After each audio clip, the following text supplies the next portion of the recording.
the single greatest threat to African rhinos is poaching for their horns. Driven by demand in illegal wildlife markets, primarily in parts of Asia, rhino horn fetches prices higher than gold or cocaine on the black market. Despite being made of keratin, the same protein as human hair, and nails, and having no proven medicinal value, the horn is falsely believed to cure everything from cancer to hangovers. This myth fuels a multi-billion-dollar trafficking network that reaches deep into Africa's protected areas. South Africa, home to the majority of the world's rhinos, bears the brunt of this crisis.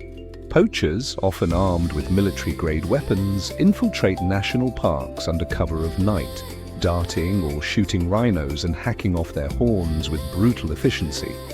The toll has been devastating. In the 1960s, over 70,000 black rhinos roamed Africa. By 1995, fewer than 2,010 remained. Thanks to relentless conservation, their numbers have since climbed to over 6,000, a fragile victory, but one constantly under threat. While poaching is the most visible danger, it is not the only one. Habitat loss and fragmentation are silently squeezing rhino populations.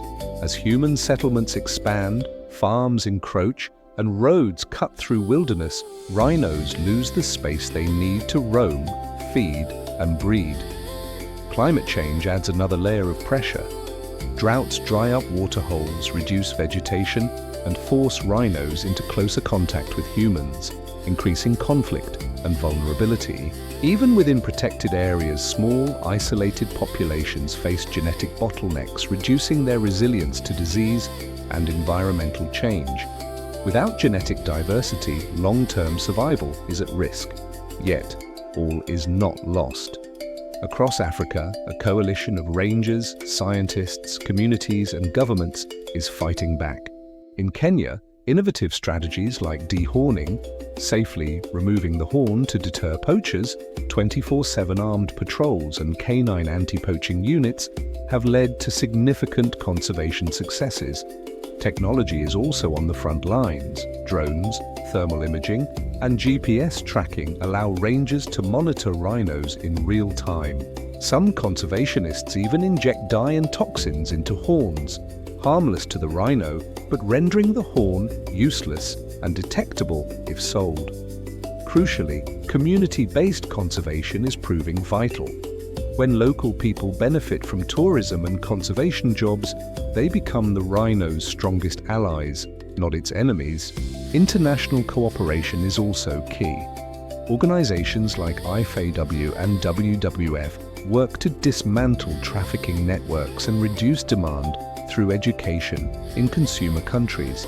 The story of Africa's rhinos is not just about saving a species, it is about preserving a legacy. These gentle giants are ecosystem engineers. Their grazing shapes the savanna, their wallows become water sources for other animals, and their very presence signals a healthy wilderness. Their survival depends on us.